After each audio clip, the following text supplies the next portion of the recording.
time, all of this time. And watch this.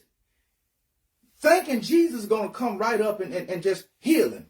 Jesus come up asking him, do you want to be healed? Man, I've been laying here 38 years. What do you mean, do I want to be healed? But wait a minute. Jesus is really showing us something else. Let me tell you what can happen. And I've heard this and I've seen this. Jesus have to ask this man this question because you got to understand something.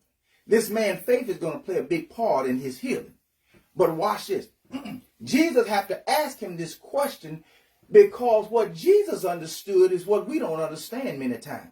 Sometimes you can stay in something so long, you will become accepting of your current situation. Let me show you what I'm talking about. And I hate when people do this and talk like this. I have talked with people that have been sick.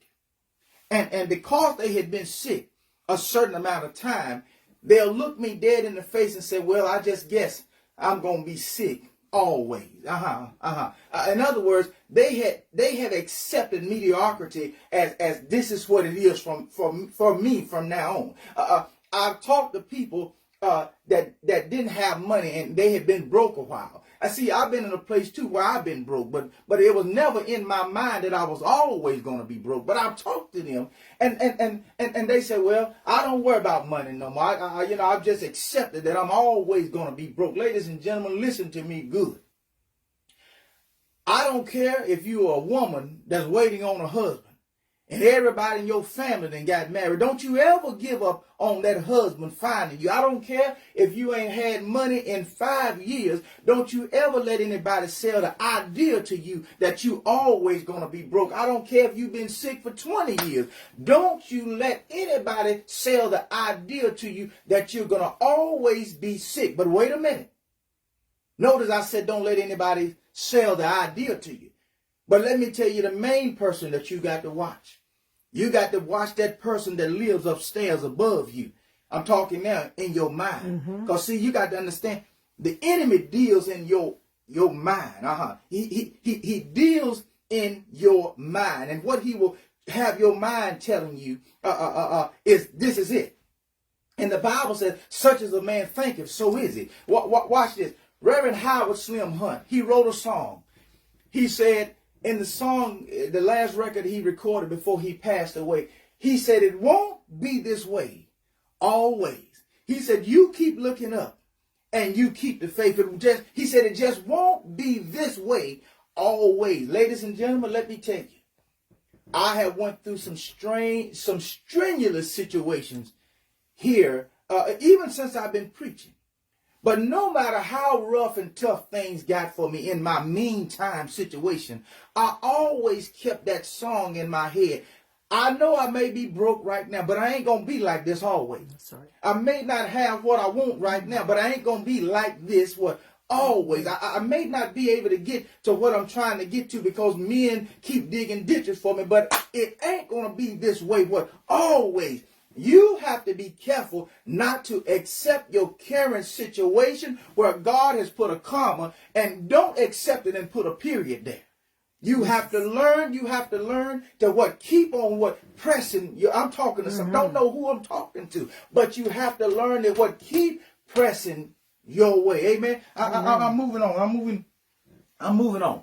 The other thing that I want to deal with, number 4, was dealing with not accepting where you are. But number 5 is going to be that one that would hurt you the most. If you notice, when Jesus began to talk to the man and ask him about being healed, watch this. When Jesus asked him a question about being healed, the first thing he started doing, he told Jesus, said, listen, I'm paraphrasing. He says, listen, when the angel come down to stir the water in my meantime season, every time that the angel come down to stir the water and I get ready to go, he first of all tells you, I have no man to carry me. And I want to park right there for a minute. I want you to have the clarity on today to understand some of the people that you're going to want to be there for you, ladies and gentlemen, in your meantime. Listen, let me look you dead in the camera. They are not going to be there, okay? I don't know why they won't be there. They may be having problems. They may just don't want to deal with your problems. I don't know. You may have become a burden to them. But some of the people that you want to be there are not going to be there for you when you're going through your meantime moment. I don't understand it, but I'm telling you, people will be there before you go into your storm. They'll be right there drinking with you, playing cards with you, having a good time. Some of them will even ride to church with you. They'll do all of these things before you go through your storm. And watch this.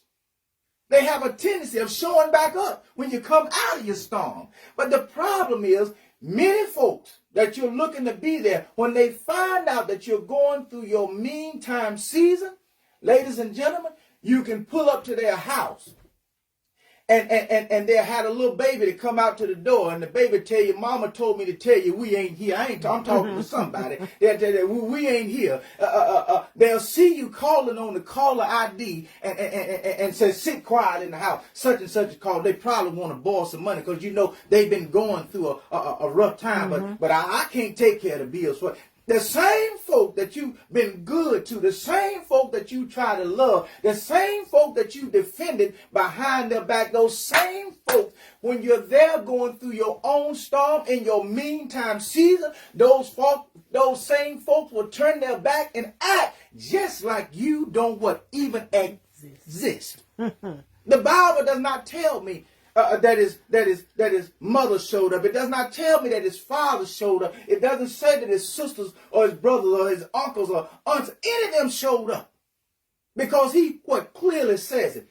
He says, watch this in the text. He says, when the angel come and I'm ready to go, watch this. He says, I have no man to carry me to the water. I have no man to grab me under my arm. Ladies and gentlemen, listen, you better find you some folks in your life. Stop trying to hang with folk that ain't trying to hang with That's you. right. Stop trying to be with folk that ain't trying to be with you. Ladies and gentlemen, women, if you got a man and he constantly talking about leaving you and you're trying to stay with him, honey, you have to learn to say, honey, listen, if you don't want to be with me, I don't want to be with you. Stop trying to be with folks that don't want to be with you. Men, if you got a woman that you're looking at, but you ain't tall enough for her, you're not muscular enough for her, if you ain't good enough and you don't fit the bill, move on about your business. Find some folk that want to be with you. That's right. Find some folk that want to love you. Reverend Howard Slim Hunt told me one day, he said, son, he said, you find a woman that wants to be with you. He said, now watch this. He said, folk that want to be with you, you ain't got to worry about them talking about leaving. So anytime you dealing with anybody that keep talking about leaving you and don't want to be there for you, don't let them keep having that conversation. Help them. Get you a trash bag and help them get their clothes together. Call Uber for them and get them a ride to where they'll feel more comfortable. Watch this. Why are you talking like that? Watch this. Because so often when you have people that you want to be there for you that's not there for you, they're really taking up space in your life. Right. I remember Steve Harvey talking about he had a car that was parked in the driveway and he kept telling his mother that he wanted a new car. And his mother told him, until you get the junk car out the way, you can't have a new car. That's what I'm saying to somebody. You got to get some of this dead weight out of your life. That's this right. man says, I don't have anybody. I don't have anybody. Now, I can understand him not having anybody to take him to a party.